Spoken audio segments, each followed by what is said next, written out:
Welcome, everybody. Good afternoon. I'm just going to give it a few more seconds for people to join. Feel free to grab yourself a drink, get comfortable.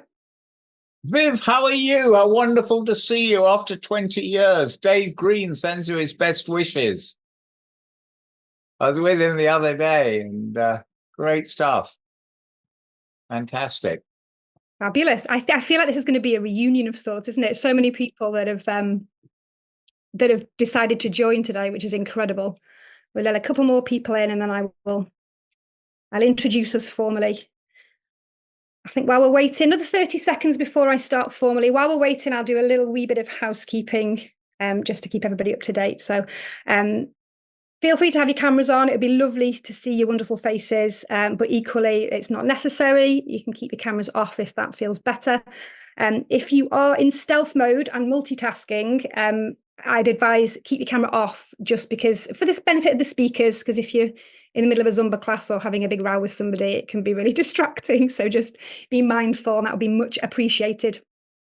Microphones, you will all have had my email, so microphones are going to be off for the duration, if that's okay with everybody. We've got quite a lot to pack in a relatively short amount of time, so we're not going to be able to have any hands up or take any questions during sort of the main bulk of the session. But feel free to hop in the chat because it would be great to have some interaction in the chat, and we've allocated some time a little bit later, around about 20 minutes at the end, for some questions and answers. So that would be really good. Feel free to give us a high five or wave. That would be most welcome. But we won't be able to have any hands up. There we go. Pete's coming in as well. Everyone's on it with the waiting room. Fantastic. A couple more people just waiting to come in there. Okay. Right, everybody's aware that we're recording as well. You'll have had that note when you came in. I will be sending out the link, hopefully later on this week, tech allowing, with all of the contact details and anything that's shared. I know lots of you are here joining live, which we're really, really grateful for, because we recognise that everybody's time is so precious and everybody's schedules are, shall we say, frazzled and flustered at the moment, particularly given the topic of conversation today. So we really are mindful of that. I'm really grateful for those of you that are able to join us live. I know a lot of people have registered that can't make it live because they're teachers and they are therefore teaching at this time. So we will be sending the link out, and I just want to welcome you guys that are watching back the recording. Your input will be massively valuable as well, and we'll make sure you have all the links and all of the content that we share today. Okay, so I'm going to introduce myself formally in a couple of minutes, but I just want to let you know the format of the session, how things are going to go, just to manage expectations, so you know how things are going to run. So I'm going to do a little reintroduction about myself and my background. Then the bulk of this hour is going to be taken up with our amazing speakers. So a collection of professionals from the education sector are going to be speaking about their journey and some of the work that we're starting to co-produce and work on collectively. Then we're going to have a little bit of time at the end, about 20 minutes for Q&A, and I'm going to be furiously managing the chat box so we can bring that out to the panel. If you know who you want to direct your question to, if it's for somebody specific that you've heard speak, just mention that for me so that I can direct it to them. If it's a general question, then I will just pose it to the panel, and it'll be a bit of fastest finger first. Well, that'll be a bit of a game for us, won't it, guys? We'll just see who gets to the microphone first to answer any general questions. And then we're going to stay on, the panel, myself and the panel are going to stay on for 30 minutes at the end, an extra half an hour for those of you who do want to hang on and get some more information, a general chat, or if you have any more questions. So I hope that is all pretty straightforward and that makes sense. Myself, so for those of you who don't know me, I can see a few familiar names and familiar faces. My name is Jane Bellis, and I am probably, I think, the only person other than Anthony here today speaking who doesn't have a background in education. I've never been a teacher in the traditional sense. I'm a coach, I'm a trainer, and I specialise in reaching the unreachable and teaching the unteachable. That is my bag, and I work within mental health, resilience, well-being, which, as we know, is a huge topic across the board, but particularly in education at the moment.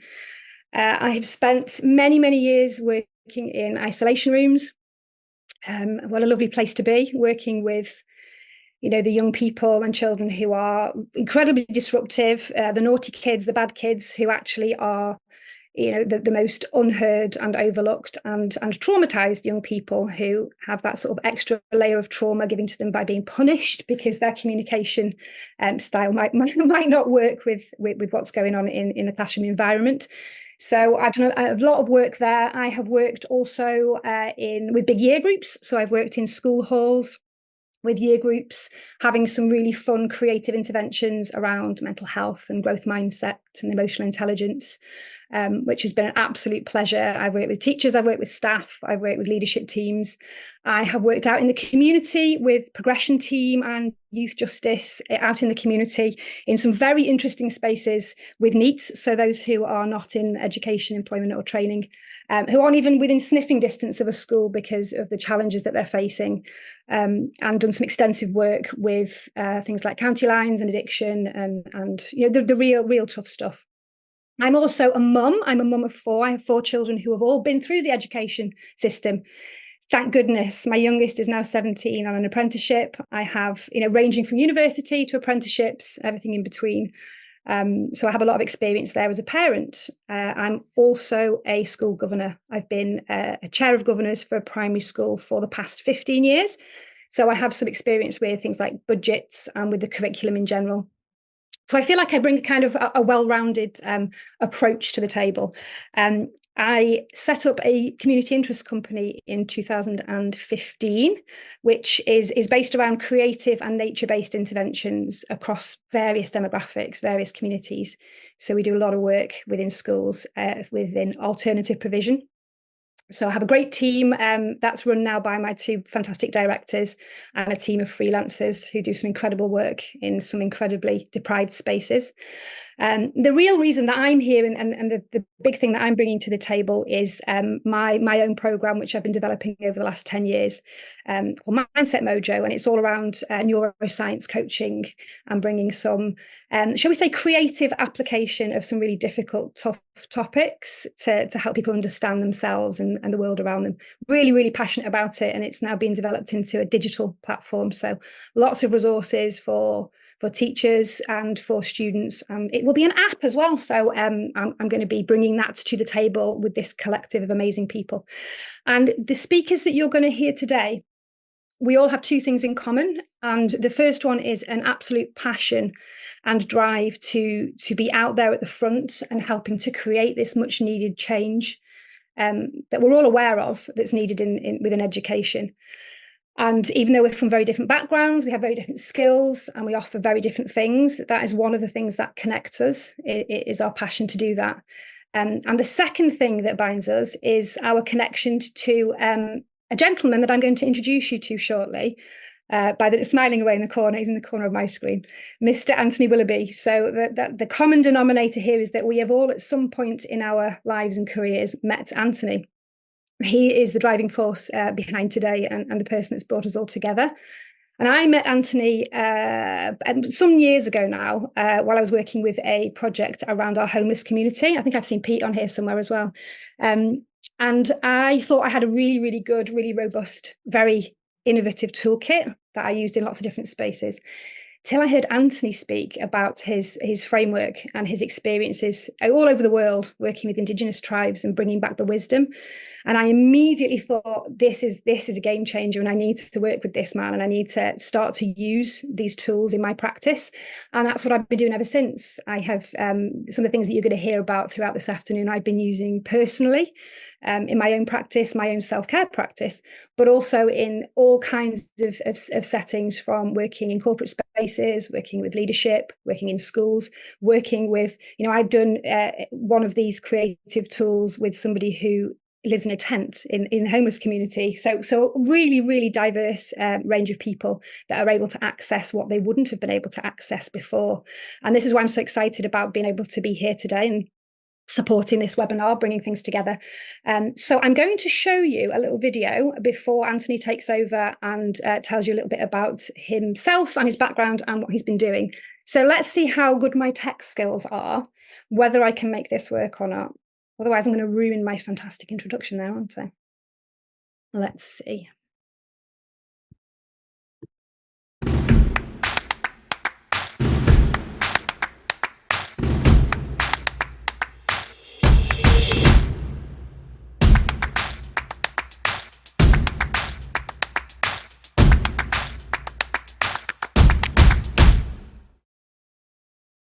Anthony. Thank you so much. I really want to stress, thank you very much, Jane, and everybody else. I've had the great pleasure of meeting, and I'm seeing some old friends here.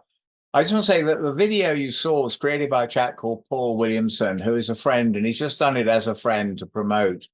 And what we really want to do is to work in partnership and bring in the different areas of expertise. I am not an educator. I was fortunately told that I should not go to university, but would I like to go to America? So my life has been really, is there another way of inspiring people? And I'd just like to show a few slides, but thank you everybody for taking the time to be here today. And I just like to just show a few photographs of really how these ideas and what we've been doing with these ideas.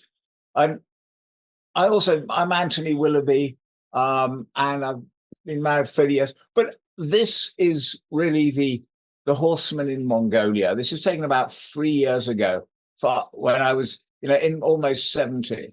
And the idea of, watching them come towards me.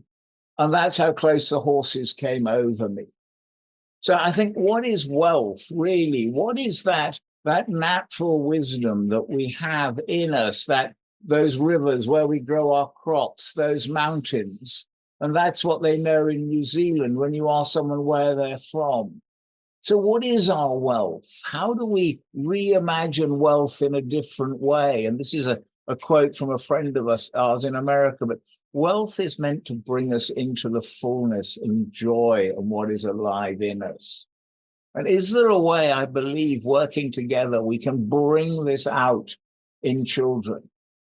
And this is a photograph I took of Bill Gates 30 years ago, with his kite on the Great Wall. And you can see that level of happiness.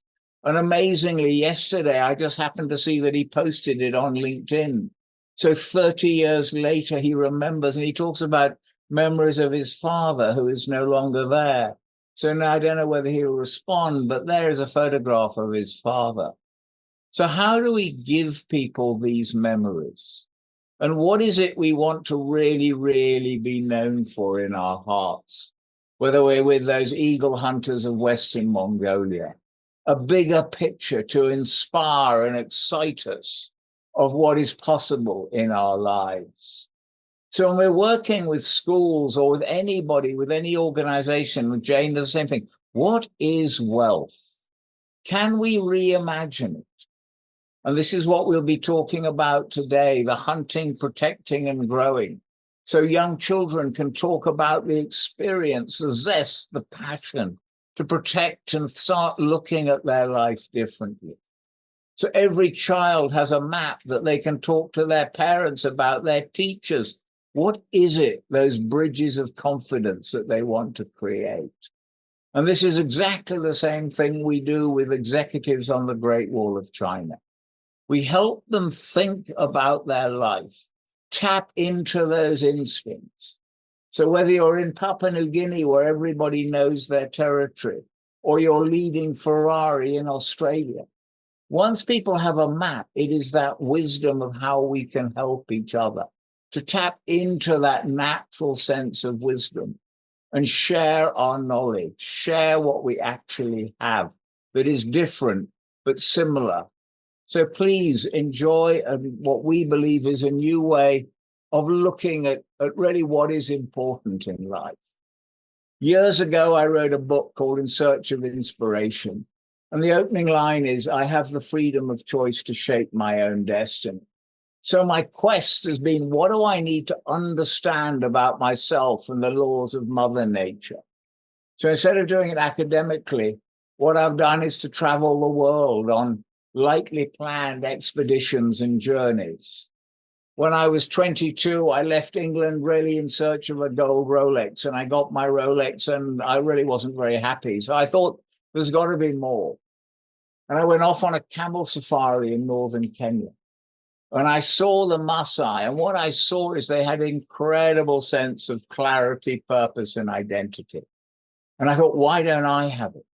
So I decided I'd go and meet the Papua New Guinea ambassador in Tokyo. And he said, go to my village. And I became sort of fascinated. What is leadership? What have we lost? How do we hand out our feathers? How do we earn our seat at the table? Is there a way of tapping into those instincts that we've forgotten? So in other words, to find out about leadership, instead of learning it, I decided to do it. So I organized trips across the deserts of China, across the rivers and mountains of Papua New Guinea, climbing mountains in China. And what I saw was the incredible power of teamwork. So I opened the first outdoor team building center in Japan. And that's where I saw that people still said, where do I fit in? Where do I belong? Where am I recognized? And I started to use the Great Wall as a metaphor. But what I saw is people wanted context for conversations. So I started to ask companies and organizations to draw maps. How did they see their territory? And what I've discovered is we can simplify what we're trying to achieve in our life down to the original icons of what are we hunting? What are we nurturing? What are we growing? Who do we really, really need around our fire? And what I find fascinating is that it works with companies, which is fantastic, working with whether it's Google or all over the world. But really what has been most exciting for us and for Doutzen, who is here as well with us in the audience, who we're working with together, and everybody else. And this is through Jane and through Pete Humphreys, who is here, to help people say, these are my maps. This is where I'm valuable. This is what I want to do. They can feel the power of their personality, that they're in control of their destiny. They can look at their different places, those different journeys that people have been on.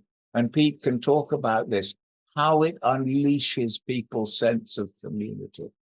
So whether we're working with prefects at Glasgow Academy, or we're working at Ipswich School here with the girls talking and the boys talking about their future, talking about their dreams and their hopes, or a school in Alloa in a difficult part of Scotland.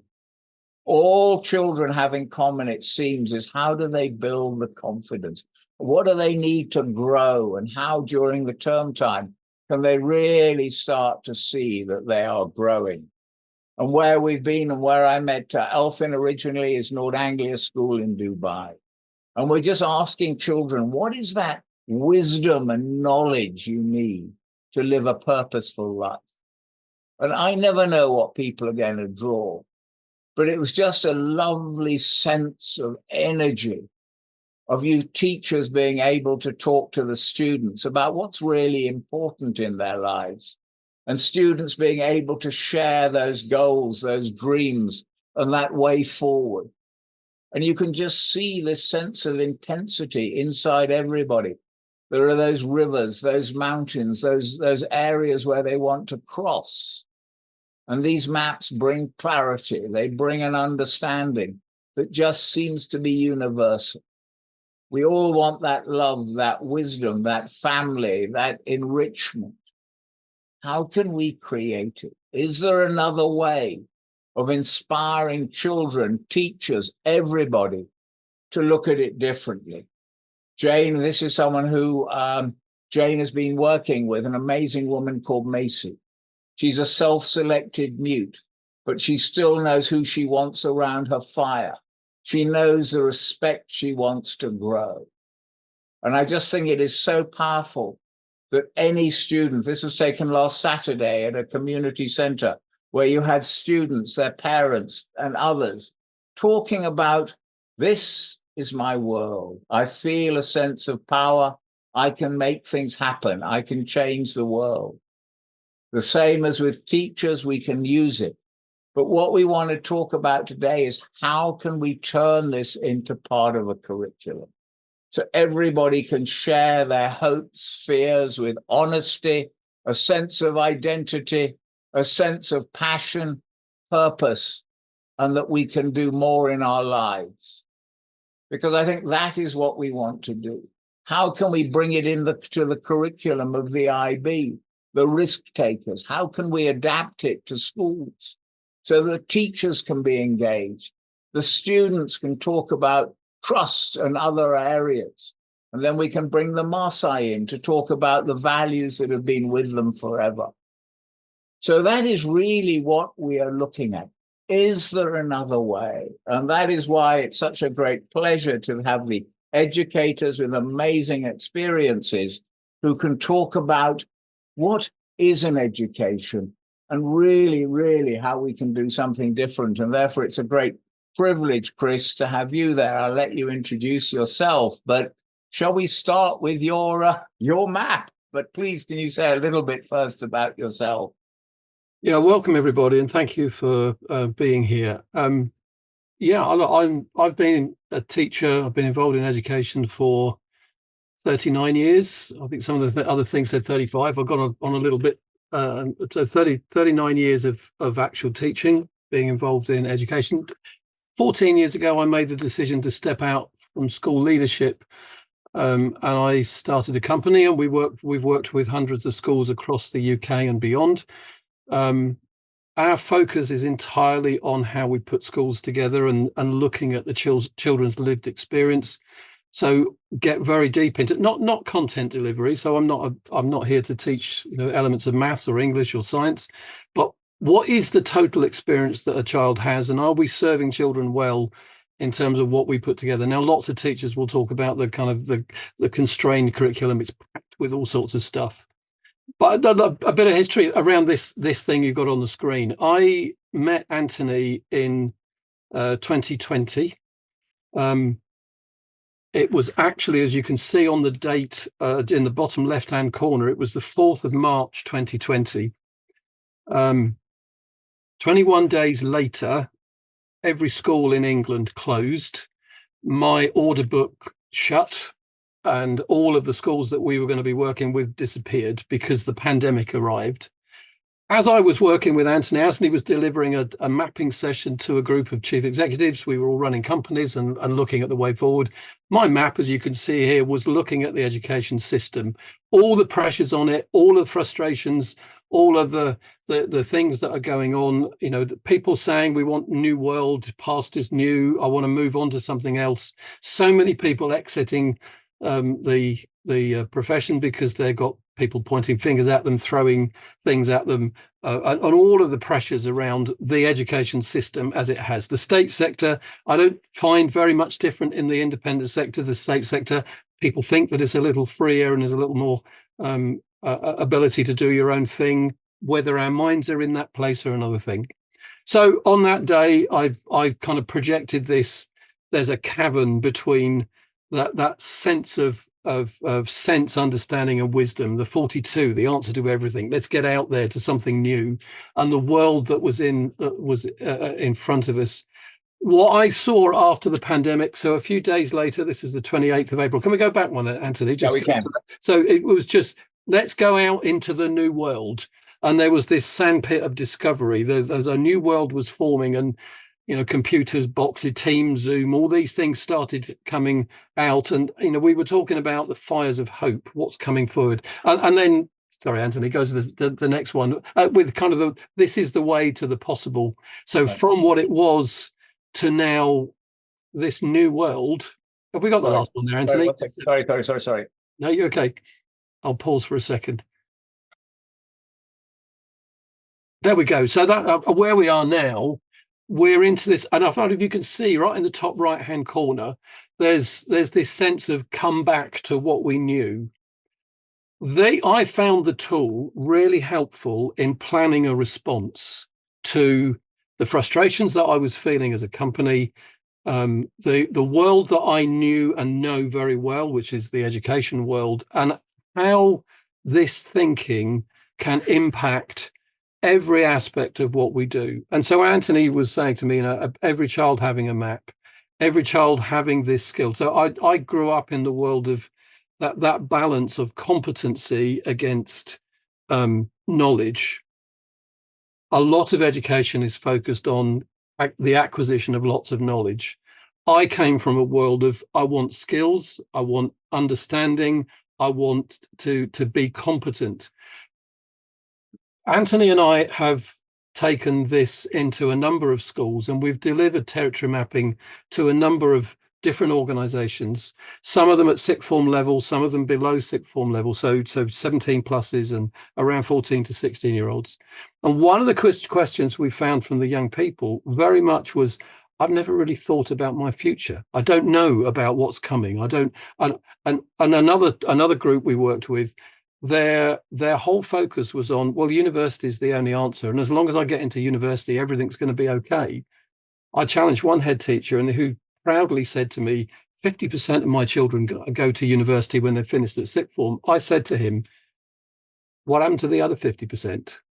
And he actually looked at me with his mouth open and said, no one has ever asked me that question. I don't know the answer. And it was such a shocking step. Well, okay, so how have we equipped these children for their futures if that predetermined path isn't the predetermined path for that child?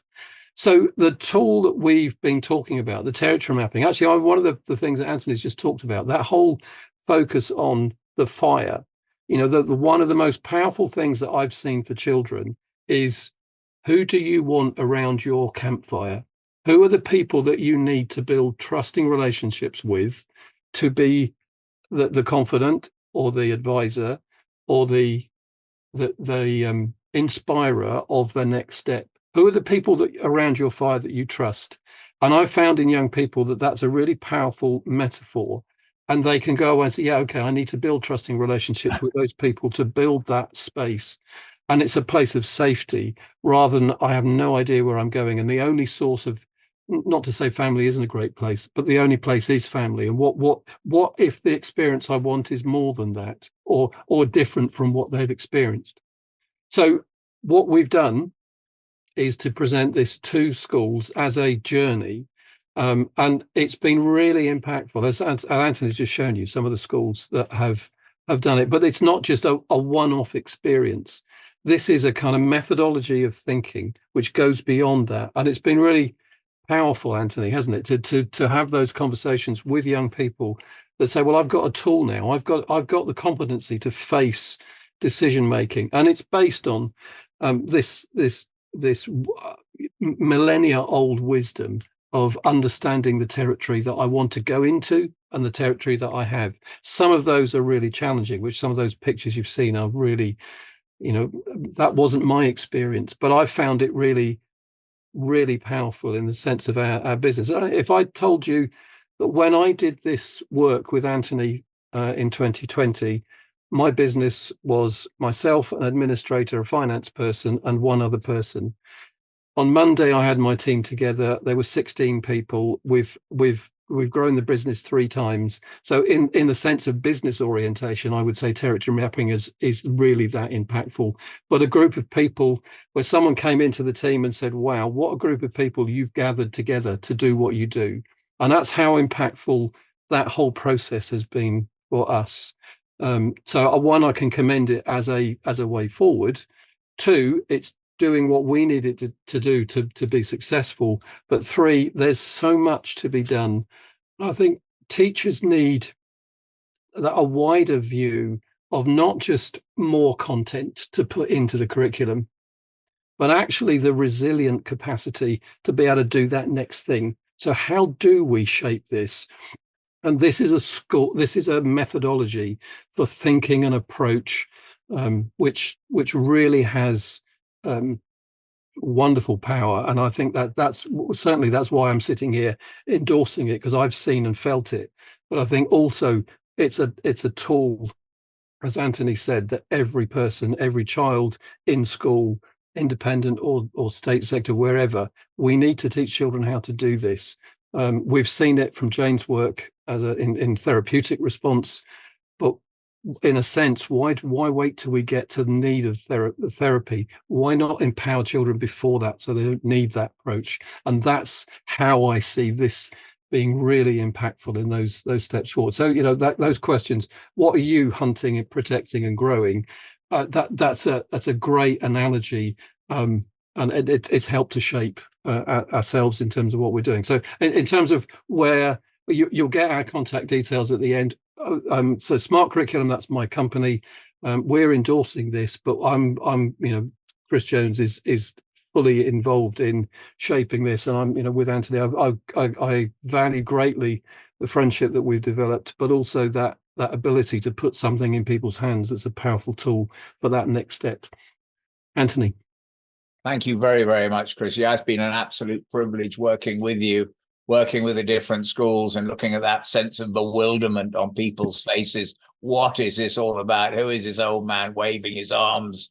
Really, Chris, no, it's been absolutely fabulous with Ipswich and the other schools that we've worked with. So really fabulous. The next person I'd love to introduce you to is Valerie. Well, Valerie I met because we were both locked out of some a set of meeting rooms or breakout sessions in a Zoom call about 3 or 4 years ago. We had a lovely conversation, and Valerie has taken me into she'll talk about into the college development for the leadership of the school leaders. But also I can obviously talk about lessons from the Maasai and lessons from Papua New Guinea and Mongolia.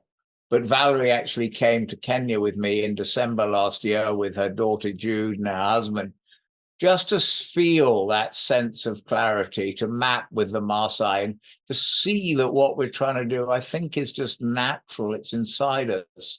And how do we unleash and let it grow? But Valerie, it's a great pleasure. And thank you so much for contributing and agreeing to be here today. Very, very much appreciated. I'll let you explain a little bit about your work and what you're doing with the College Development Network. Thank you, Anthony. Yeah, I'm not on mute. Thank you. And hello to everybody here. I think it's longer than 3 or 4 years ago, Anthony. I'd say it's more like 5 or 6 years ago, 5 years ago anyway, that we met when I showed up for an online session on territory mapping. And for some reason, hard as they tried, they couldn't get me into a breakout room. So I ended up in a room with Anthony and had a really rich conversation. My own background, I've been in education, in further education in Scotland for over 25 years. And I worked in a college, I used to lecture in learning and development and leadership. And then just over 5 years ago, I moved to College Development Network. So we're an enhancement agency that's funded by the Scottish Funding Council. And our purpose is to deliver pathways of learning for staff in colleges. And we have a number of different themes. And I've led on leadership development, and that's leadership at all levels. And I'm a bit of a rebel, and I like new ideas. I'm passionate about just finding new ways of doing things and trying new ways of doing things. So I was employed basically to bring something really new around leadership development. So I developed a number of programs. One of them is our executive leadership program.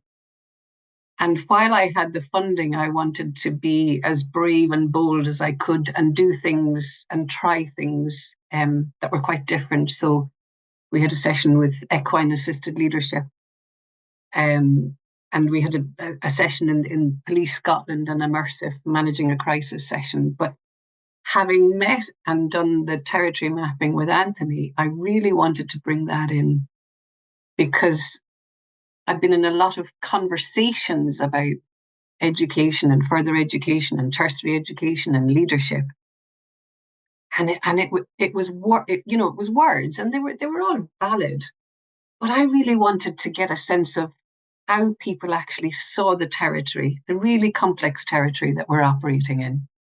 So I invited Anthony and Doutzen, the wonderful duo who complement each other so well, to come and to facilitate a session. Now, we were able to do it online. I think the first one actually was during COVID, and we did it online.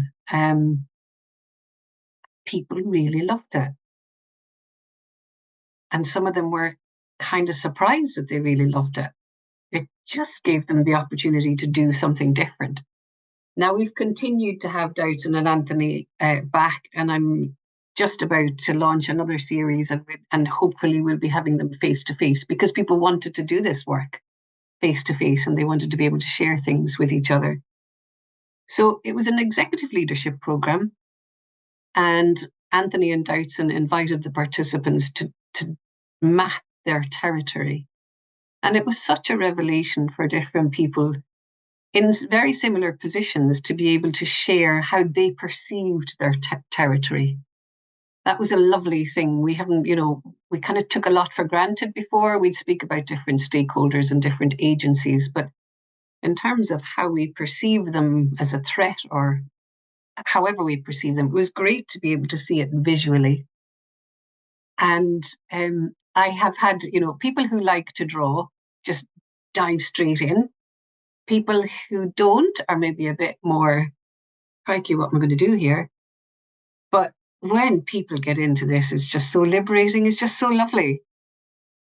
And the feedback that I've had after the first workshop, when I was evaluating at the end, one of the participants had gone for a principal's role in one of the colleges. And he came to me and he said, do you know what I did? I used my territory mapping in my interview. He said, I just took it in and I put it down in front of them. And I said, this is how I see it. This is where we are. These are the challenges. Now, he didn't get that job, but he got feedback that they were really blown away by how he perceived it. And since then, he has been promoted. He's now a vice principal. Or he's an assistant principal. Sorry, not a vice principal. He's an assistant principal. And the feedback was, we love that and we don't want to let go. We want to know more about that. So he used it again when in the second job interview, but he actually got an artist to do a big version of it for him, a professional artist, and he has it framed in his office. And he said it just continuously reminds him when he looks up, he thinks, I know what I'm trying to achieve here. When he feels weary or whatever, he looks up and he thinks, yes. So that was just fantastic to hear that it was put to good use, that it really had impact. And I have had other leaders come back and say, one in particular was saying that he had a member of staff and in terms of communicating with that member of staff, he was trying to explain something and he just felt that the communication wasn't as clear as it could be. And he took out his map and he said, look, this is how I see it. And this is where I think you can really make a contribution. And he said it was just such a lovely way to have that conversation because it opened right up. And the person in his team that he was working with was saying, well, I can make a contribution here. And they could both visualize it.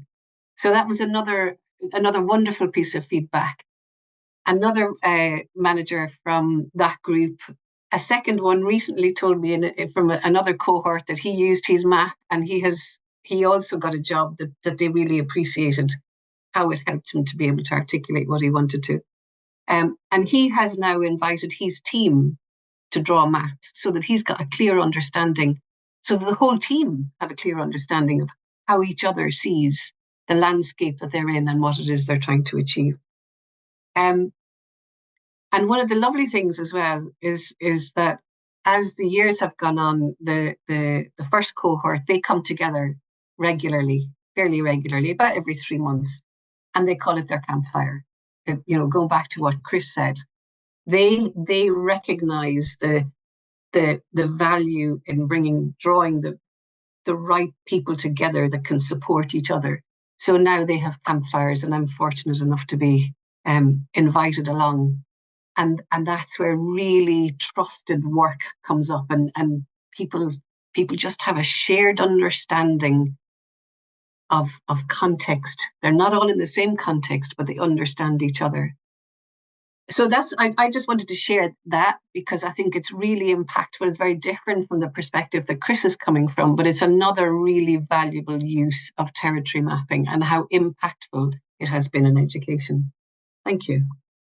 Well, thank you very much, Valerie. I mean, Doubtson and myself have loved working with you. It's just the way you bring us in, and it's the partnerships, and that is really what is so important. And it's been such fun. One session is, so please draw a map of your territory, then people can explain it. And then on the next time, where is your leadership most needed? It just provides context for a really, really exciting conversation. So that I think is the exciting part of it. But as I say, everything is a partnership. I mean, I am not an educator, as I've said at the beginning.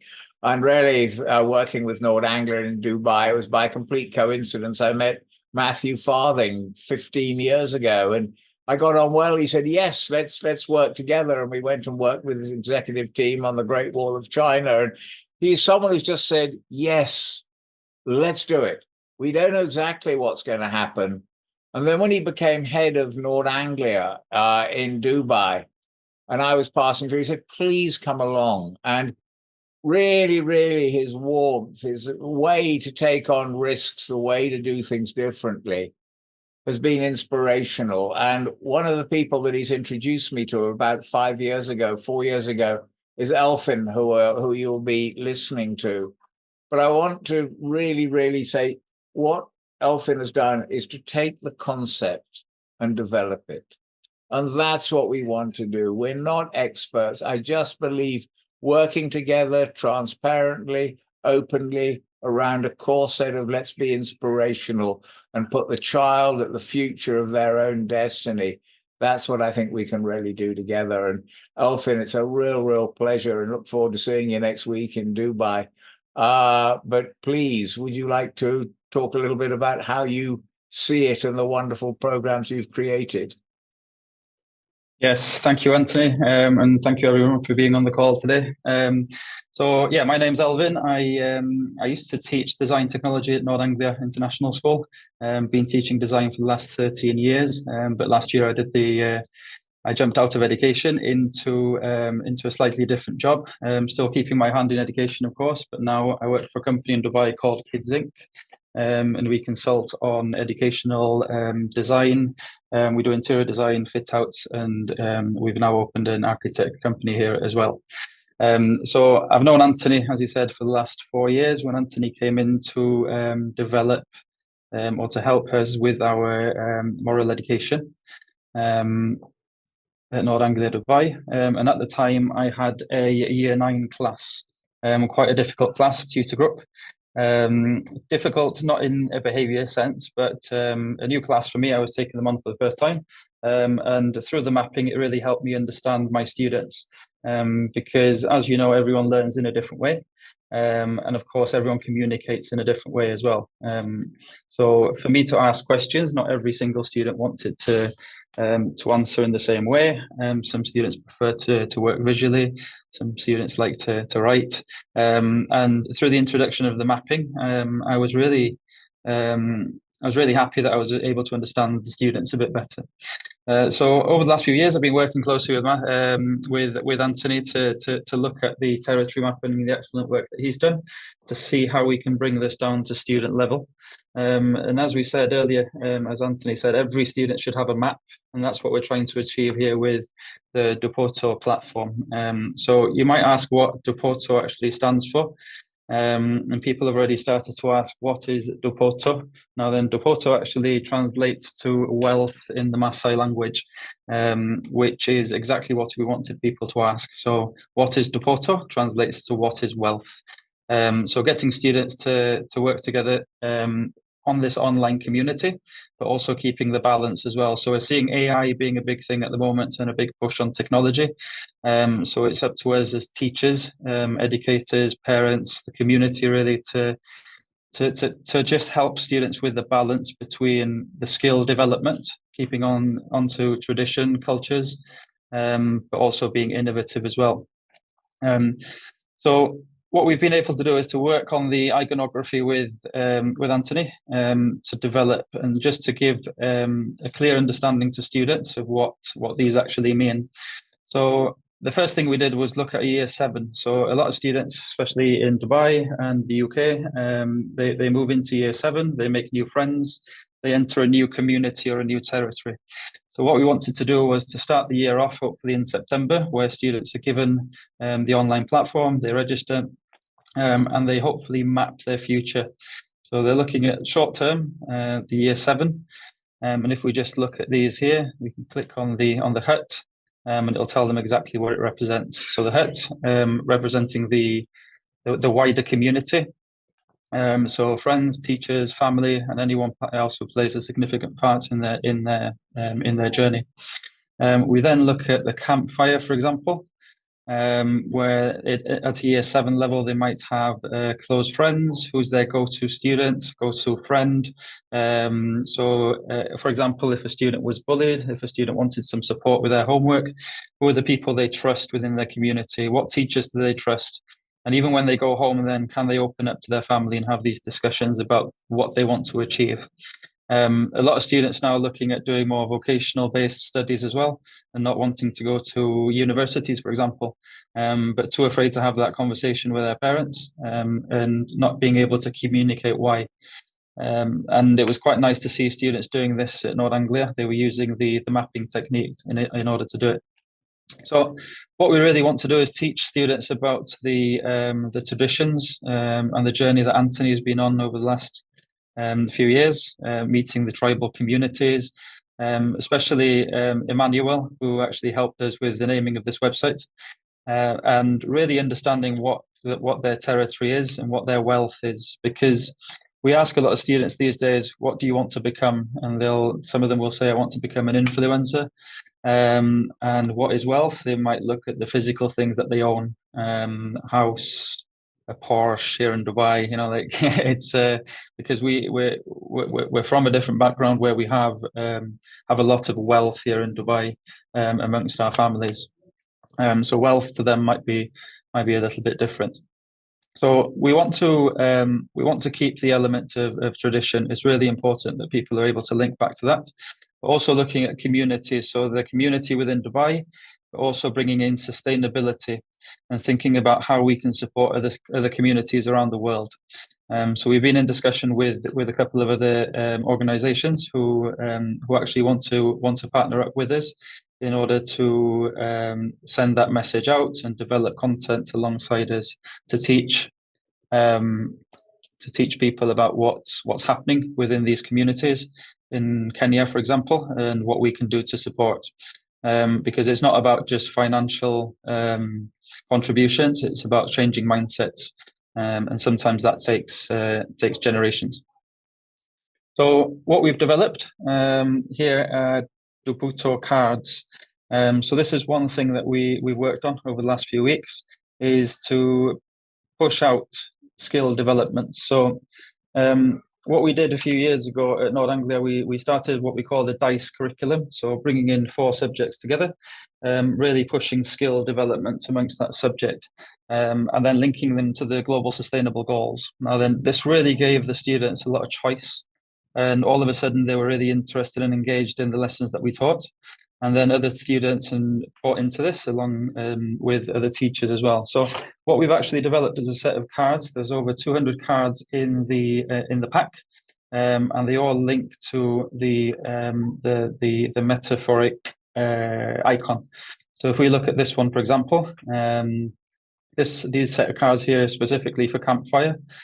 So we go through different tasks, different skills, role play, draw, discuss, debate. The cards actually tell them if they can do it in an individual, pair, or group as well. So if we just take this one, for example, debates in the digital age, are virtual supports as effective as physical ones?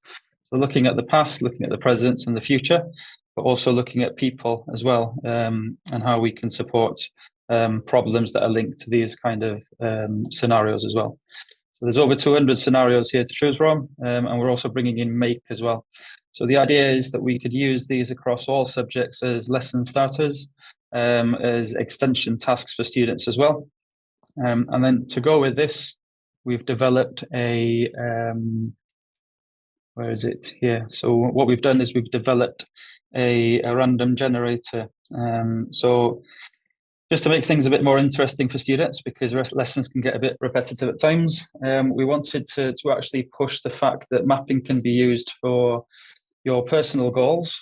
A couple of my friends are actually using this at the moment to develop their fitness plan, and they're doing it together. And obviously the map changes over time. So they were like, what do we do with this? How do we bring it back? So what the random generator does, we can take a look at sports, for example, and it will throw out different different people related to sports. Students might know these people, but students might also have to research into them.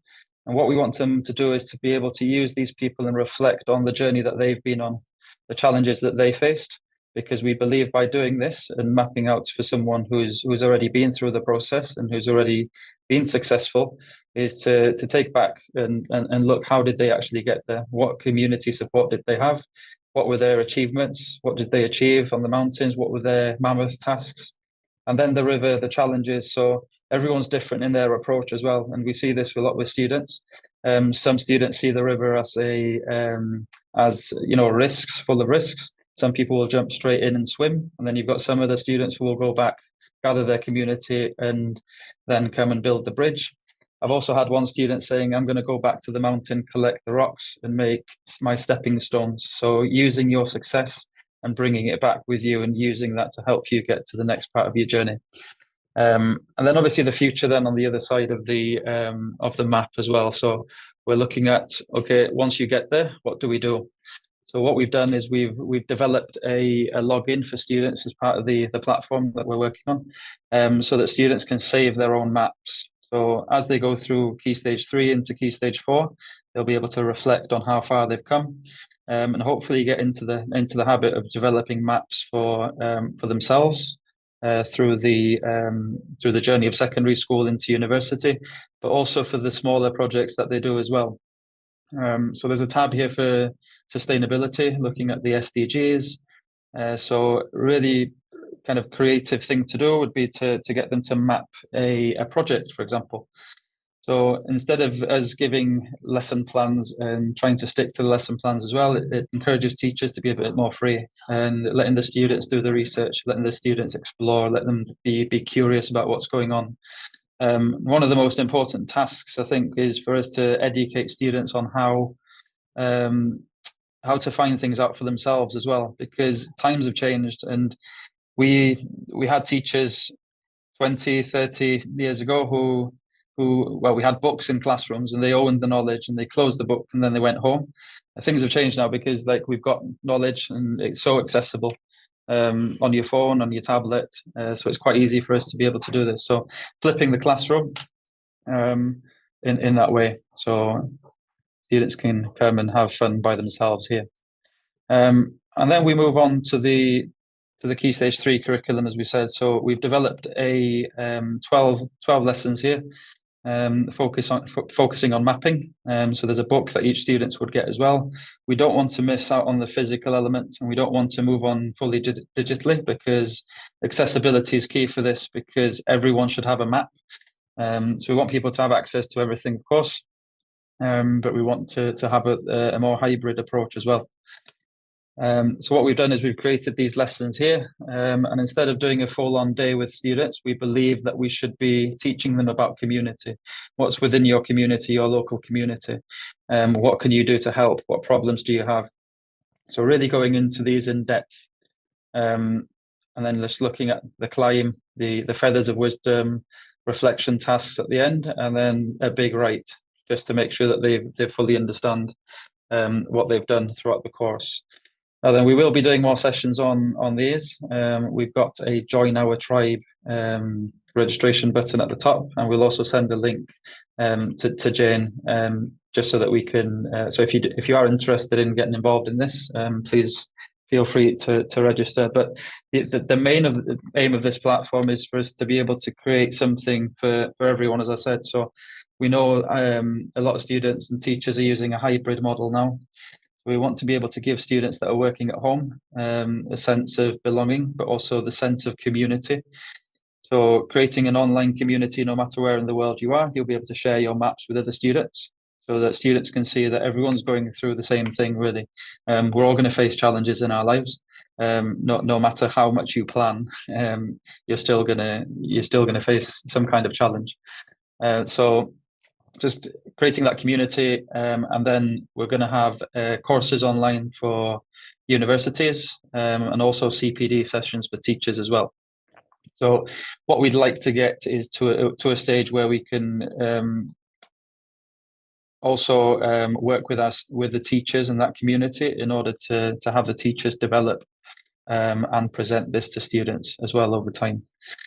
So I think I went through everything there, Anthony. I know I only had 10 minutes, but hopefully I covered it all. Wow. Thank you all.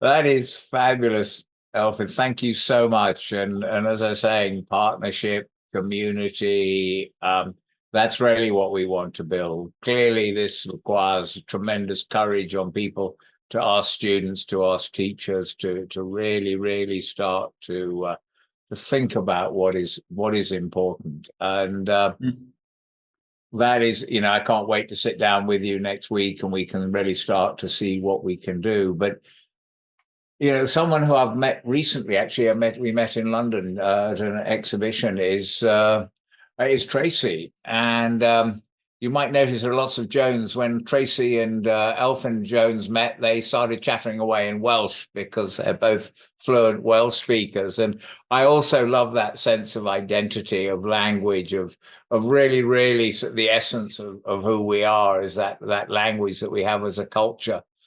But Tracy, you've been involved in education for a long time, and I just sort of love your thoughts. We haven't done anything yet, but I think that's sort of the fun of the adventure of what we're talking about.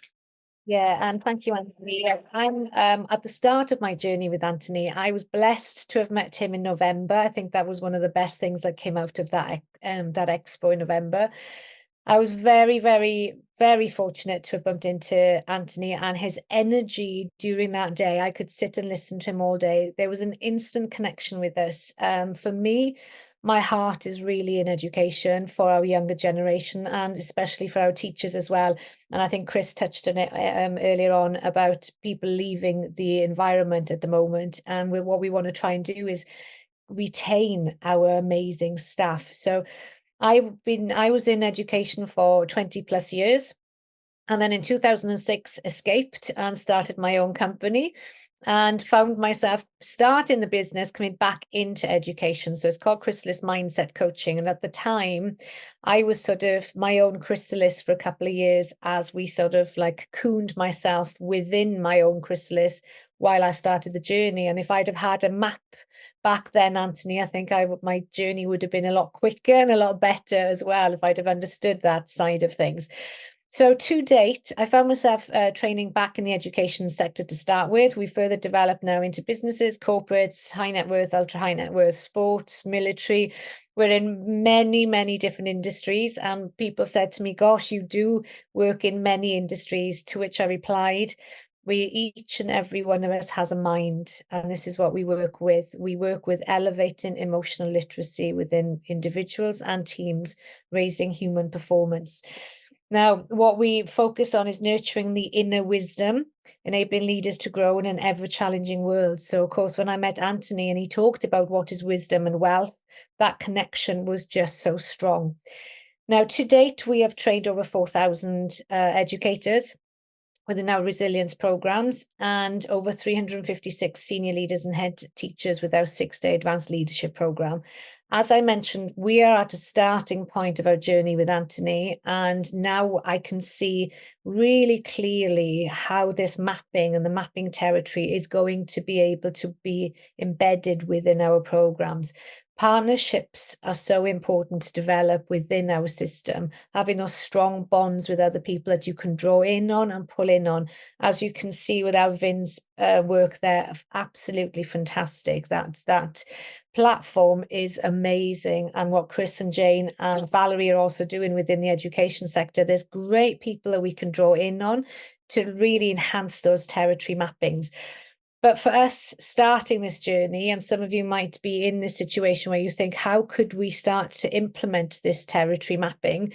For me, I can see it very clearly, especially for our 6-day program for senior leaders. And we're going to add another piece on at the start of that program, where we're going to start to just get staff to do their own mapping. Throughout our 6-day program, then over that 12 weeks, we can take them on that journey and really further develop and enhance those toolkits. And I know that that's going to really elevate where our senior leaders are at the moment. We work a lot with head teachers. We coach many head teachers around Wales and in England. And the same things that are coming through. The recent trends that we're finding for head teachers at the moment is struggling with communities and also conflicts. So even seeing how this mapping could work for head teachers working within the community with their parents, I believe would be very powerful as well. We are working with some head teachers at the moment that they are finding themselves 80% managing communities and conflicts and 20% on the strategic.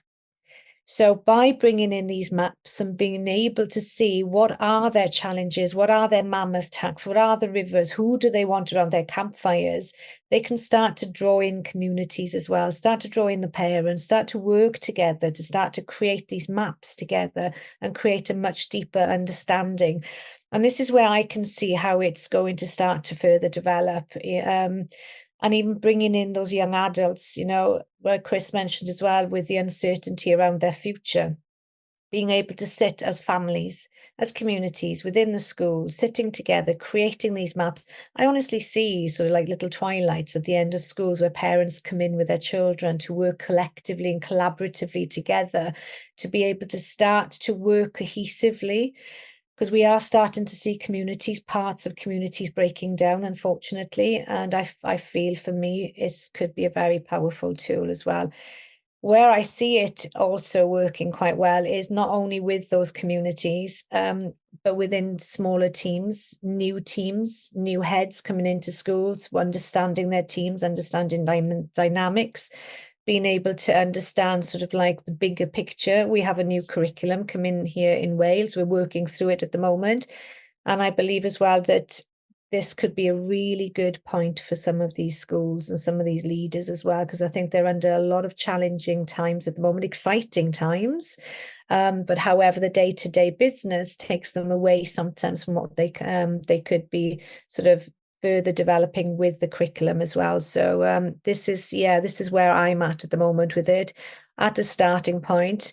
Extremely blessed to have come across an amazing group of people where I'm enjoying, looking forward to further developing these partnerships as well, and understanding and learning more about the mapping territories as well. So I will hopefully be joining Anthony on a trip before long as well, and be able to really learn first-hand experiences from them as well, so that we can start to nurture and just strengthen our education sector and start to really nurture them, because I really believe that we need to look after our staff, especially the ones that are looking, you know, we look after our young adults, look after the children for the next generation. And I think looking after our staff and our heads as well is equally important as well, and just maintaining them in their roles as well. So that's where I'm at, Anthony. I'm going to keep it quite short here as well, because like I said, I'm at the start. I could carry on talking and I'll probably talk all afternoon, but I feel for us this year, like I said, because I'm at the start of the journey here, I really feel that I'm really looking forward to getting stuck into some of these territory mappings with our 6-day programme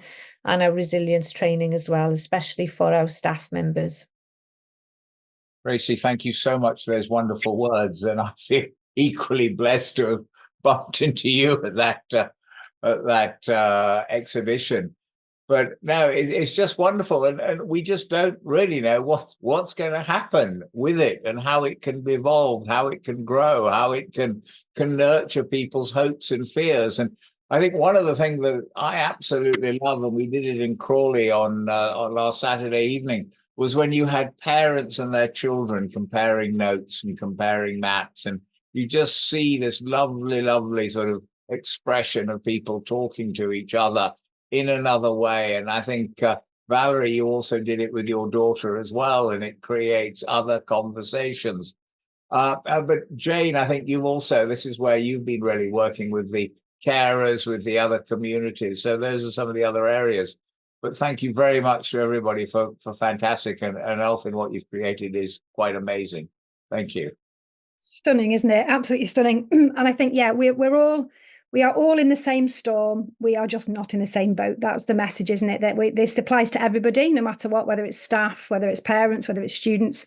And it really is a powerful tool. And as Tracy said, it's about co-creating. I think that's the point that we're at as a team and as a group of like-minded individuals. We want to co-create. We want to co-create with schools, with head teachers, with decision makers, with young people, with parents, with families. That's the way forward for us. And I'm just going to test out, again, my technological skills. I've done a little bit of a poll, and I'm going to try and pop that now, a bit of audience interaction, because you've all been sat there for quite a while now, haven't you, listening? So I'm going to pop this poll, if it will let me. Only 3 questions, and just while I'm just running you through very quickly the most impactful mapping session I've done, if you just see if it pops up on the screen.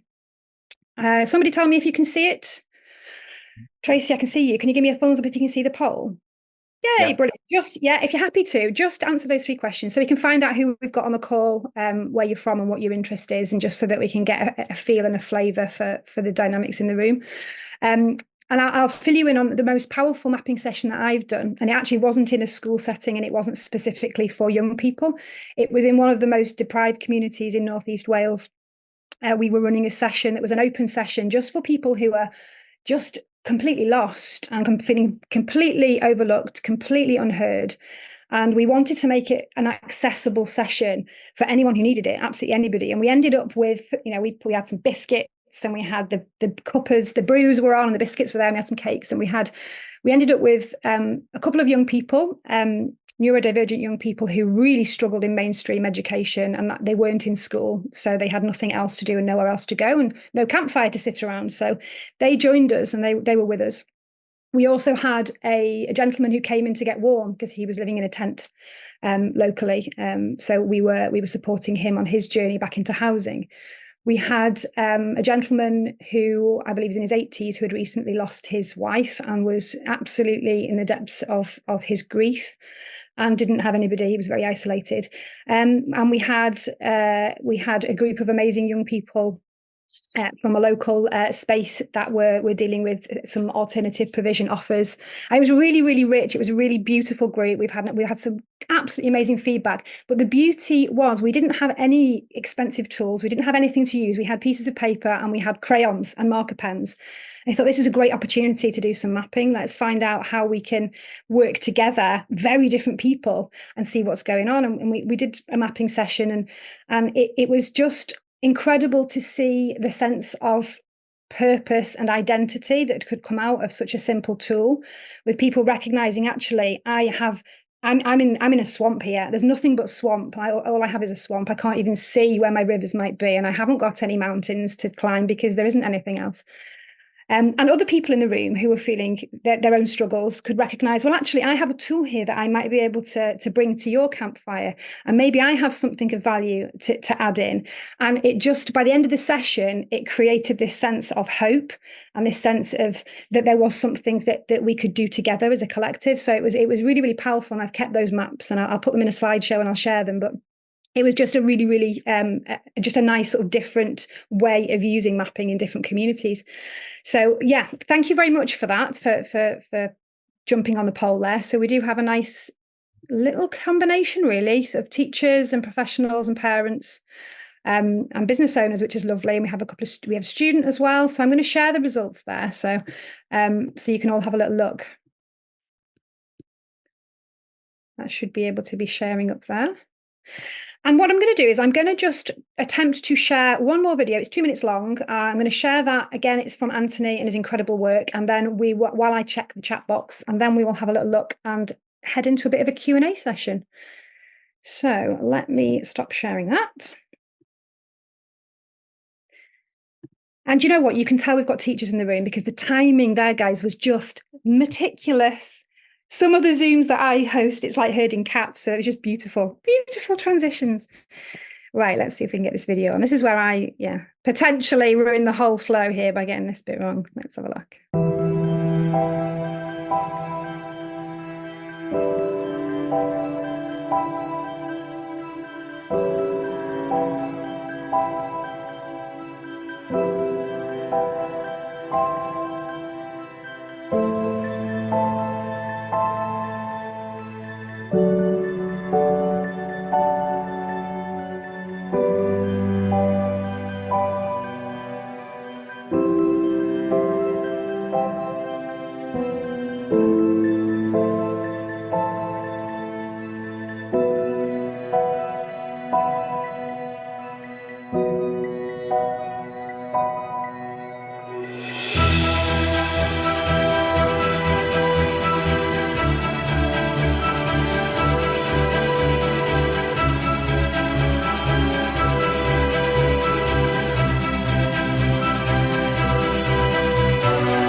Right, let's head over to the chat then, and let's see if we have some questions that we can answer.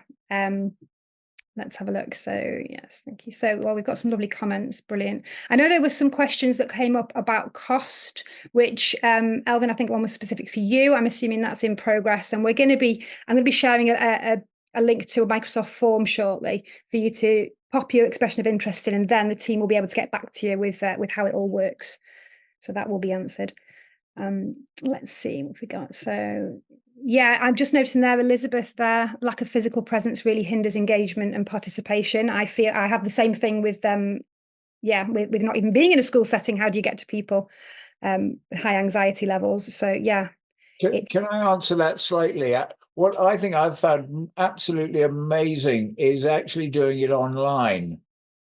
It really does seem to work, which is something that Doubtson and myself have been quite amazed by, the depth. People seem to, when they're sitting at home, they can in fact draw amazing maps, and it just seems to put them sort of more relaxed at home. Right, Doubtson? I mean, it's been amazing seeing how people just seem to be able to do that.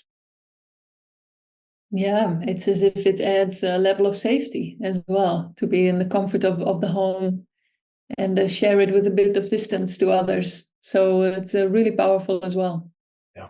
Anthony, can I add a little comment too? I mean, one of the things that we learned through pandemic in schools, in fact, in a local school that I work in, like Jane, I've been governor and but working with schools at a deep level in terms of delivery, we found that some of the school phobic, challenging, mental health that challenged children that were finding classroom activity quite difficult actually found the engagement online completely different. It was a safer environment for them. They were in a comfortable space.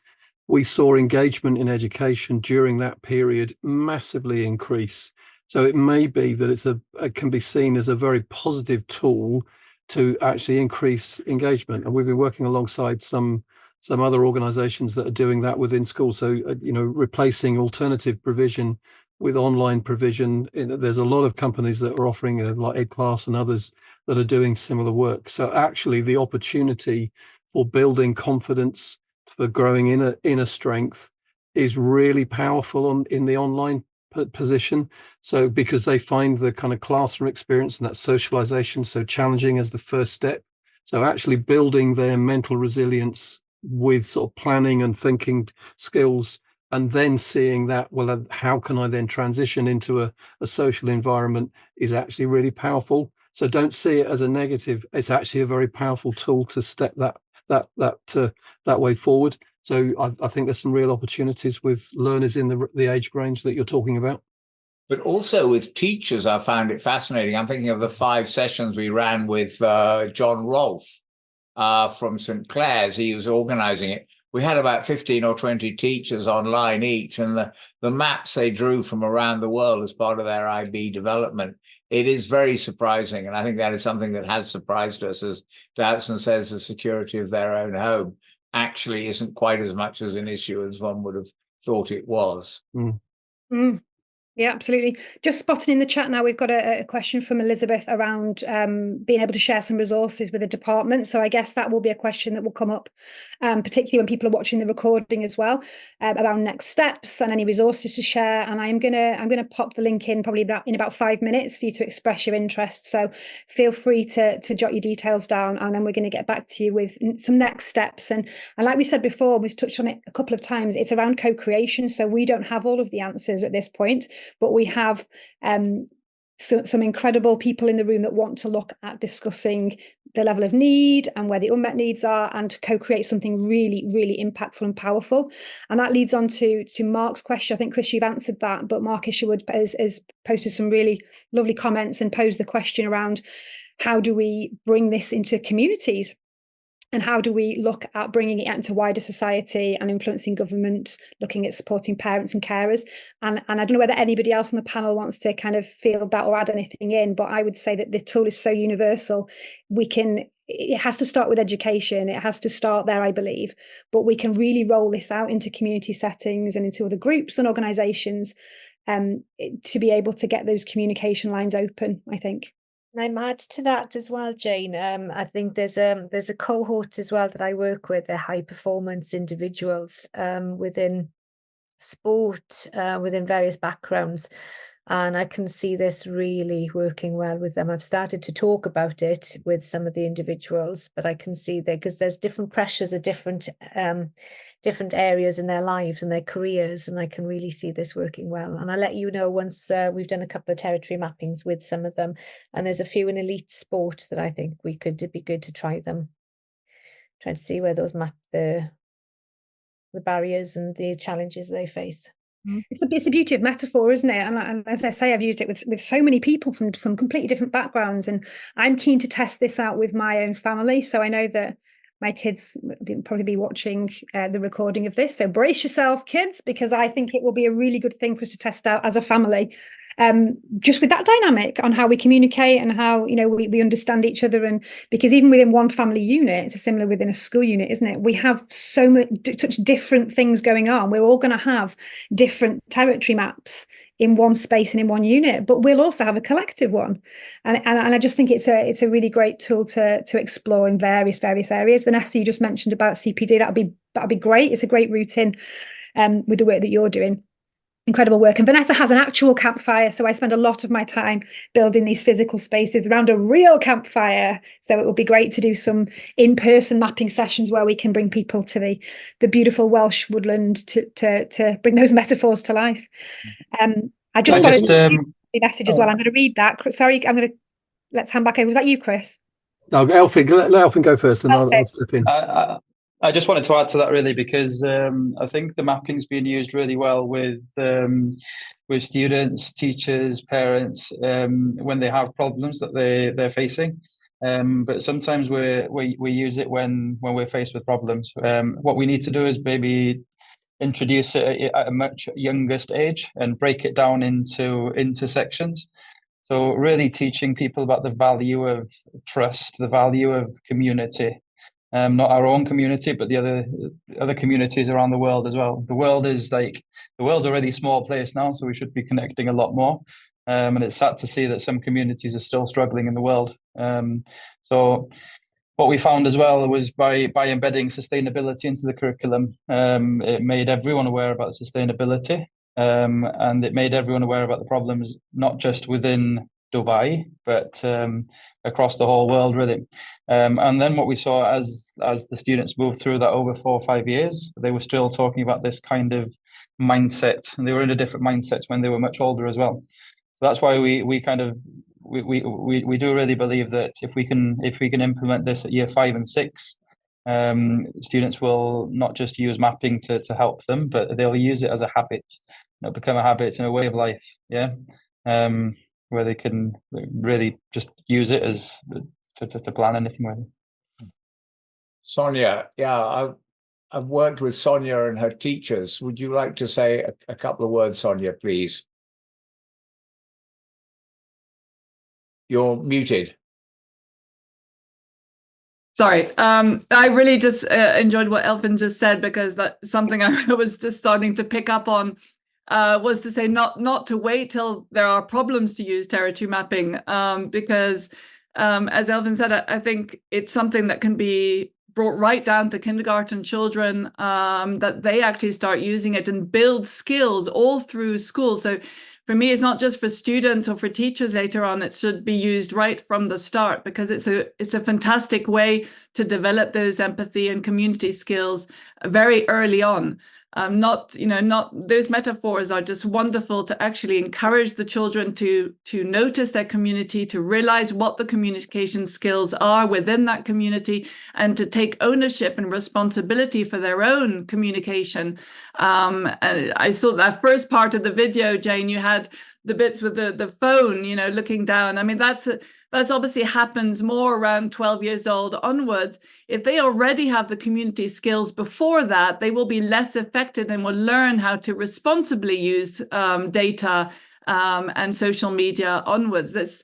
We mustn't wait till social media takes over and then we come in with territory mapping. It's actually the other way around. We should have the territory mapping to prepare them so that they can use responsibly and be prepared for the world of tomorrow. Absolutely, Sonia. I'm so glad you said that. And you know, my biggest passion is to make myself redundant. The early intervention has to be the way forward. We don't want to have to use this in a therapeutic sense, as Chris said. I don't want to be using it in it for trauma recovery. We want to use it for that earliest possible intervention to build those skills in, so that people can learn, who's around their campfire and what they need and who they are and what their identity is and where they're going. It's the earlier the better, I think. But we definitely need to start with the resources and the communities that we've got, and then co-create. That's the power, isn't it, being able to do that. And thank you as well, Zoe, for the brilliant comment there. It's lovely to see such great comments coming through. It shows we're in the right direction. Chris, I'm going to come to you in just 1 second. I've popped in the form there. If you want to click on it, you don't need to fill it in now, although you can do. But if you've got it on your desktop, it'll be there when we leave. And I've also popped a Word document in, which has all the contact details for everyone that's been speaking today in the order that we've appeared. So I've just popped them down in just so that you know who was who. Chris?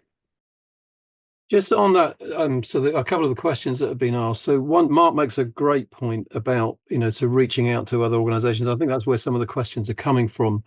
That I've talked to Jane recently on a podcast about behaviour matches what we measure, and we become what we measure. And that sense of where have we got our priorities in the education system? It's so much on what grades did you get, rather than what are you capable of doing and where are your skills and attributes. So much of what this is about is really exactly, Sonia, as you're saying, build the skills early, get those things deep into our understanding. And I genuinely believe in an education system that brings success for all. I've actually said to Jane the other day, if our education system ends with a failure, then the system has failed, because every child deserves success. Every person deserves success in it. But there's a message to get out there, because that's actually subversive to what the government would want to validate the education system by. But I think there are some routes where we could get this message out there. And I guess that's the co-creation part of what James just said. We need to see, or we need some links to be able to get those messages out. So whether that's through the media or whether that's through some other routes, it'd be really interesting to see this a much more high profile conversation. So your links, your ability to say, well, can you come and talk to X, Y, and Z? Then we're certainly up for that conversation, because I think it's a powerful message to move forward with, and it is truly a global question. Actually, seeing Emmanuel Mankura stand, on a screen in a classroom in Norfolk in England, and actually watch the head teacher and the senior team in tears as they see the opportunity that their children have now had with 200 sixth formers is quite awe-inspiring. And they're just picking up on Mark's other point. Yes, it's been done with primaries, and that's the point. It's all the way through. We've got to build these skills early, but we need to see it not just as another subject, as a bedrock skill. Chris, if I can just add one thing that I'm very excited about. With Sonia, I actually went over there a couple of years ago and ran it for the teachers. And it was absolutely fabulous, the energy that came out of it and the sort of the three things that came out. How do we educate the parents of the children that education is so much more than exams? How do we feel really, really proud of our non-academic or non-academic activities? And, how do we educate the children that life is just so much wider? And how do we do it? And these fundamentalists, it just creates a plan that makes everybody feel proud. And I think that's what every teacher wants. What are we all hunting? We're hunting love and affection. That's all we want. And once people can work that out, that it's a challenging lifetime journey, it can give people, how do we protect our family? How do we grow? And I think, Valerie, you with your daughter, with Jude, you found the mapping really interesting, didn't you? Yeah. It was lovely because in Kenya, Doutzen had asked my daughter if she'd like to do it. Well, I asked her and she said no. And then Doutzen asked her and she was like, yeah. And I don't even know if Doutzen knows this, but like my daughter was like, what to do? She was saying to me, and then he went off into a nice space. Actually, you invited the three of us, my husband, to join as well. And it was just lovely seeing my daughter just kind of getting started and then really dropping into a nice place where you could see she was thinking and she was creating, and she'd never she'd never done something like that before. People will ask her, you know, what does she want to be when she's older? She's very used to that question, but actually sitting down in Kenya and having spent wonderful time with the Maasai, just really thinking about her life and where she is and where she wants to be.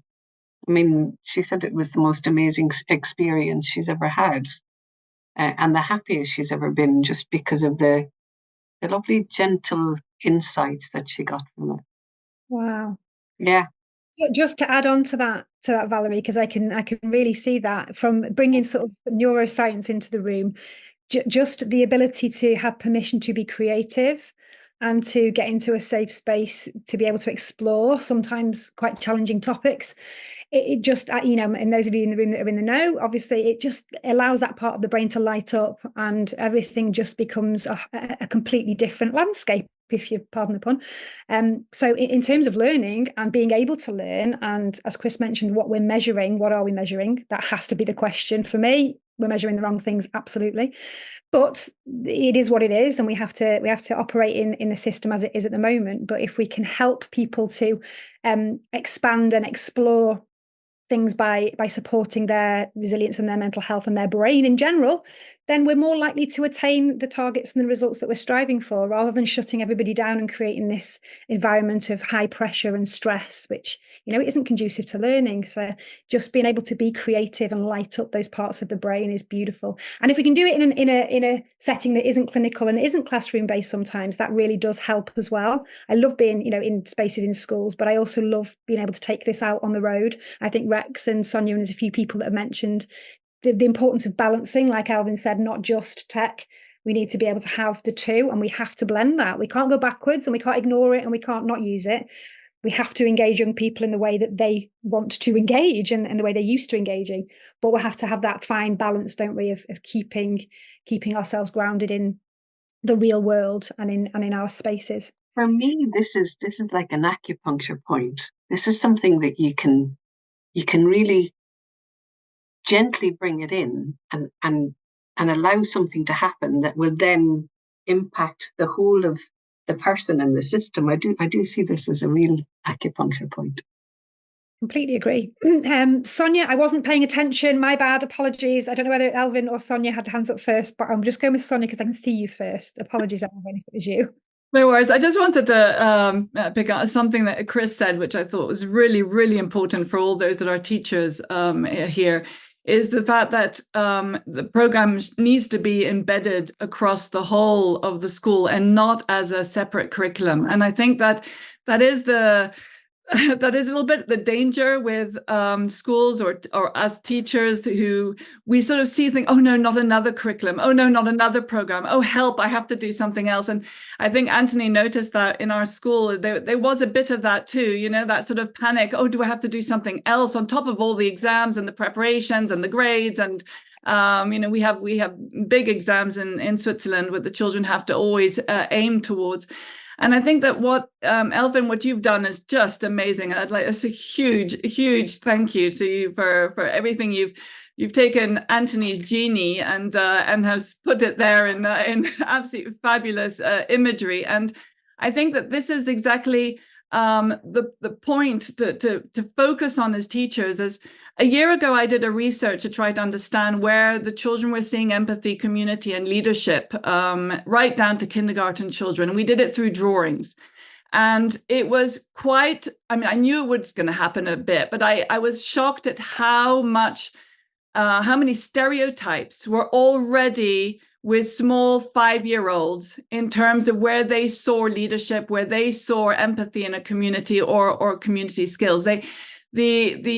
The stereotypes that are coming from Disney, the stereotypes that are coming from their parents, from what they think are businesses, what they think are leaders. I mean, we had 8-year-olds drawing factories with themselves on the right-hand side of the picture at the top with a sofa and a desk and all their workers at the bottom of the picture.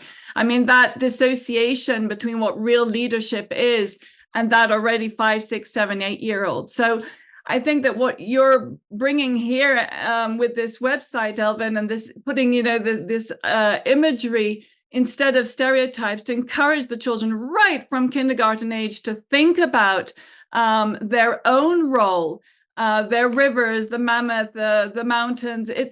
It's going to help to break down those stereotypes that are coming from other areas. And I think that if teachers understand that that can go across all subjects and not just as a curriculum in itself, there's wonderful future ahead. Thanks, Sonia. Thank you very much. Elfyn. Yeah, thank you, Sonia. That's exactly what I wanted to say, really. I just want to add a couple of things. Just so if we look at technology, and I know there's a few questions there about technology and making sure that the balance is there. We shouldn't be taking technology away because it's here to stay.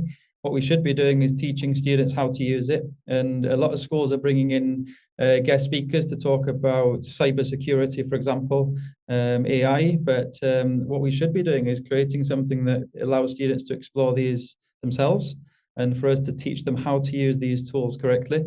So if we're looking at what are we protecting, so teaching students to protect their own passwords, what's the importance of cybersecurity? There's a lot of fake profiles on the internet now, fake influencers as well. So who and where and how do these people fit into our communities? Should they be in our community at all? And then we've got things like fake news. How do we look at what's fake and what's real? How do we tell the difference, and how can we analyze that? And through mapping, it's something that we can easily do. So I think, yeah, the integrated approach to the curriculum is where we see these cards fit in, and hopefully people will use them throughout their lessons just by throwing them out at random as well. So every lesson becomes different because there's a different skill taught in every lesson as well, which will hopefully increase students' confidence then to speak about these topics as well. Absolutely. Brilliant. Thank you, Elfyn. Now, I know we've run over by 4 minutes. My timekeeping is shocking, isn't it? You can tell I'm not a teacher. But I'm just going to let Anthony just wrap up with a couple of final words, and then we're going to stop the official part of the webinar. Feel free to hop off, and I will send you the recording and all the documents. If you want to stay on, some of us are going to stay on until around about 4:30 if you want to keep on chatting, but there's no need to. Anthony, a few final words from you. Well, I think it's final words really from everybody. It's thank you. It's really how an idea can grow, how a passion can grow. I mean, this is something I've been working on for 40, 50 years. And I've still got as much energy as I have. We haven't got the answer. We have no idea. And when we see how people can take this, grow it, working with Doutzen, working with Elfyn, working with everybody. I mean, Jane has just said, yes, and I've now done it in the forest, and I've done it here. Watch this video. It's just so exciting seeing it come out of people. It gives them a sense of, as I say, the power of their personality. They feel they're being listened to. They have control of their destiny. They've got that life experience. They've crossed those rivers. They've climbed those mountains. They've achieved things that they never really valued in the past. And, they can contribute, they can help, they can support. And I think these are the fundamentals that we always used to have. And we've just sort of forgotten it. But it's difficult to bring it out in this environment. But I think we can. And a final thing that amazed me, when I did 1,000 maps at Nord Anglia School in Dubai, not one of them had social media on their maps. And that's what I found fascinating. It was all they could draw their rivers and their mountains, but no social media. But thank you all very, very much. Everybody on the panel, thank you so much. And, this is the beginning of the adventure. We haven't got the answers. We're just going to go playfully forward. And hopefully there are people here who will be on that journey and be looking back over the next 50 years. Wonderful, wonderful. Thank you very much, Anthony. Thank you to the panel. Thank you for everybody for joining us. I'm going to pop the form in the chat one more time. And then, as I say, feel free to jump off. A few of us are going to just hang on and stay on in case anybody needs us for anything. But thank you once again.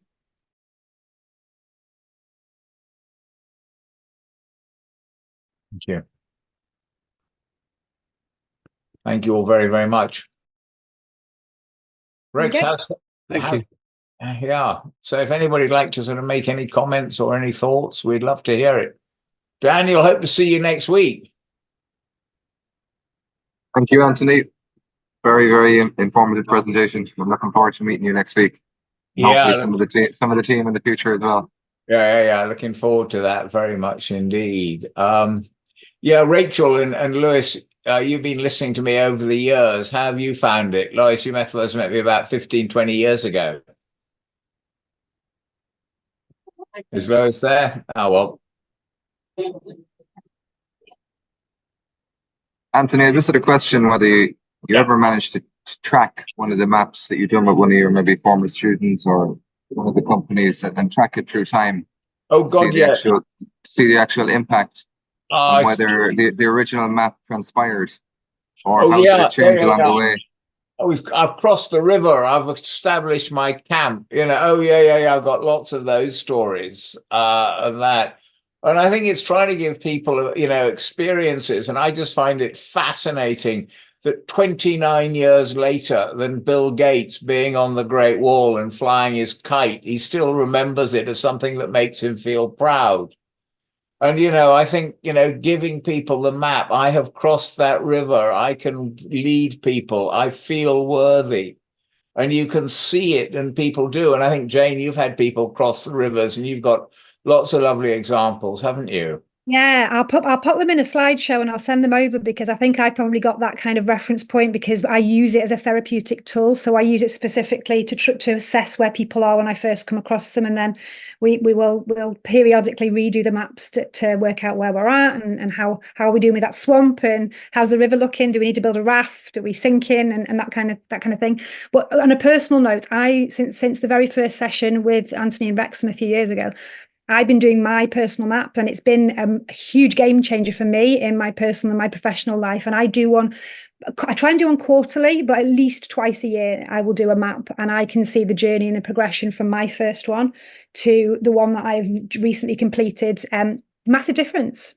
So it's just, I think everybody should do one. Everybody should be using this for sure. Really powerful. It's really, really interesting looking at the students' approach to it versus say some of the stories that Valerie shared, and how it's so different across the board from the youth to the educated, and how it changes through time. Yeah, and I think I was speaking to Anthony about this a while ago. I have very different results because of the demographics that I work with. And I know in leadership circles, I think, and in schools, you would be looking at the goal setting first and then drilling it back to where are the challenges. A lot of the communities that I work with, we have to start with the swamp, because there's no accessing any thought around any progression at that point. It's just, I'm in a swamp and I can't see anything else. So we start what tends to be, I feel, the other way around, and we'll get it out in the open. What's going on? Where's the swamp? And from then we start to build tools to start to look a little bit further out. I'm going to come in here. I also work as an executive coach with school leaders, and I use it in one-to-one coaching. And I have to thank Doughton again, because Doughton has put so much work into territory mapping, and we've had conversations about using it in coaching. But it's a phenomenal tool on a one-to-one basis to get people to actually stop and think about where they are themselves. And sometimes people will say, am I mapping my own journey? Am I mapping the school territory?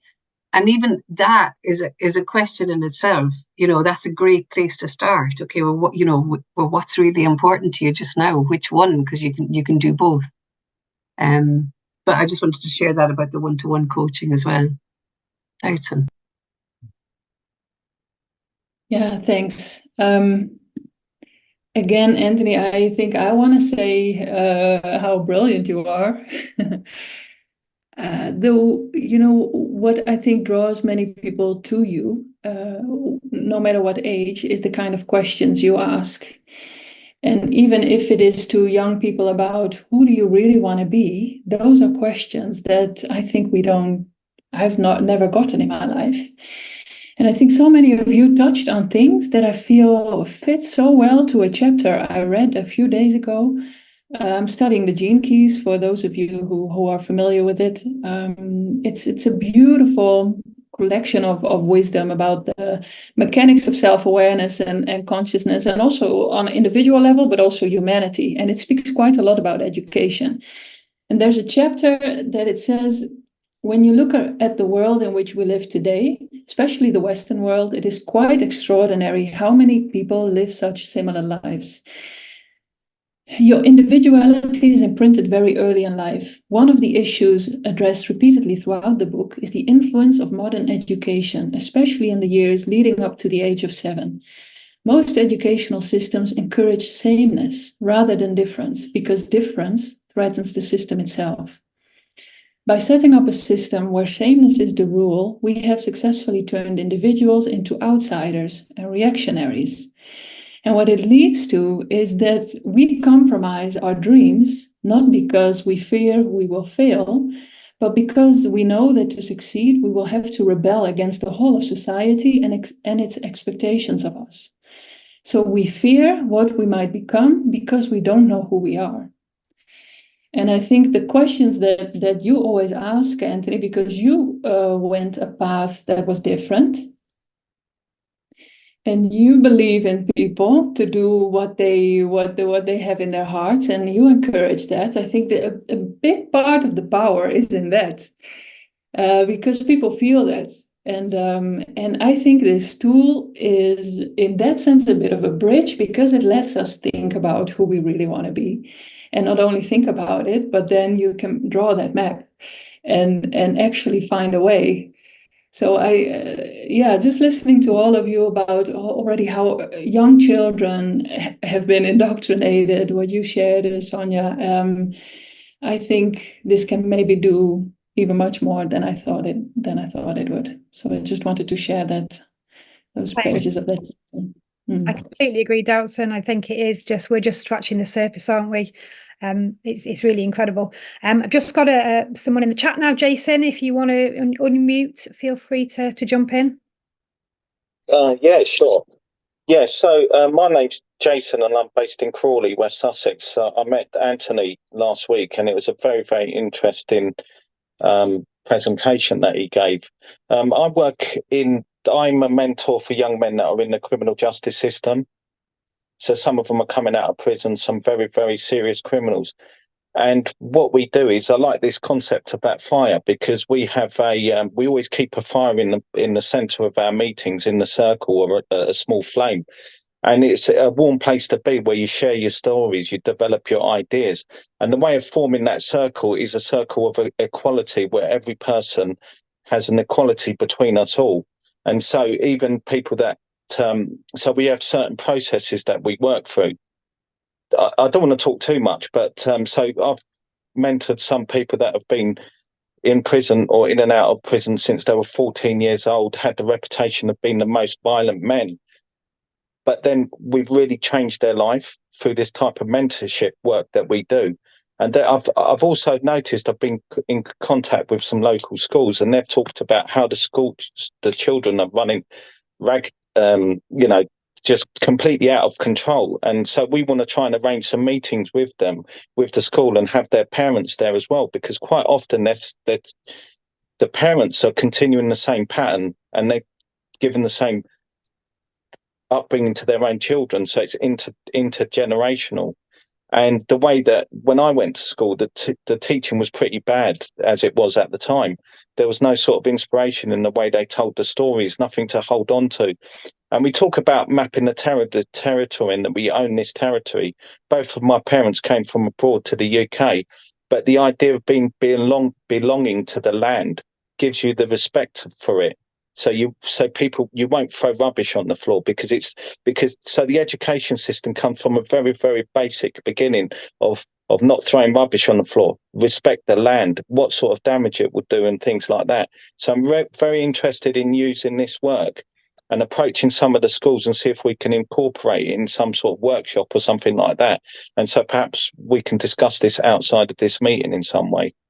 Yeah, brilliant, Jason. Very similar work to me. I've done a lot of work with prison leavers, and thank you, Valerie. Thank you so much. And it's so powerful. I can tell from experience working with people who have significant challenges. I've done this technique with several prison leavers with brilliant outcomes. So I think it relates back to somebody else's comment a little while back in the chat around how do we get people trained up. And I think, Anthony, that's a conversation for you and Doutzen and the team moving forward, because I think the purpose of today was around education and schools and how we can bring this into the curriculum. But again, community settings and spaces like you're working in, Jason, similar to what I do. I think if we can empower people with the training and the tools to go out into their spaces, into their organizations, to use it, I think it's going to be so powerful. So we'll definitely, I think, Phil said, take that conversation after today. So brilliant work as well. Oh, thank you for that. Can I just add one more point? So the idea is once you've created that circle, you make them the leaders of the circles themselves. So they might not know they have the ability, but to build that self-esteem up amongst their own parents. So yeah, thank you for the time. Yeah, brilliant. Yeah. Thank you, Jason. You'll love Rex. Jane. Please, Rex. Hi, Jane, Anthony. What a great session. I think the introduction for myself was not the typical educator, but, you know, being a physician, I guess I did teach both students and residents and so forth. I'm actually responding to what Jason is saying. What's interesting is, so in looking at the Maasai, or I was in Laos and Sri Lanka recently, and there, of course, are the novice monks, you know, 8 or 10-year-old walking around in saffron robe, doing the alms and so forth. I think the issue is one of, and Jason was pointing out about the very violent upbringing of a number of what we call offenders with the, is it the wrong, using a pejorative upbringing, but it's a certain amount of initiation, and each culture's initiation is all quite different, what the Maasai goes through versus what the novice monks go through. And we have to think about, it's all very well to, in the beginning, say we build a global community. I think the needs of each community is quite very different, and we have to recognize the differences in culture and all types of culture. Mine comes from a very tiger mom, tiger dad, exactly what Doughton was speaking against, you know, that many people do things with a wrong external motivation rather than finding our own true internal motivations.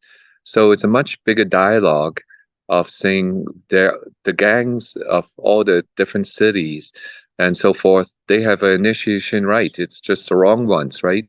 Break into cars or even drawing blood and so on and so forth. So I think it's quite an interesting thought going forward, how to build a right mapping. And the maps we choose have different elements, obviously, depending on whether you're Samic people versus if you're the Aboriginals in Australia and the Kenyans, Maasai, they're all very different components. So I'm just saying, I think we need to really personalize much more our thoughts. Yeah, I completely agree. And again, I think I bring it back to the fact that and it's down to the way you facilitate, I guess. And I've had this conversation a few times. You can have a standardized approach where you have a tool and it's used and that's it. This is the blueprint. This is the checkbox. That's how we do it. Or you can use it in a very person-centered and strengths-based way. And you can nuance it and you can change it around depending on the group that you're working with. That's how I like to use it. So I think in terms of teaching people, that would be great to be able to build those skills with teachers and trainers and community leaders, how to adapt that tool to very different cross sections of the community.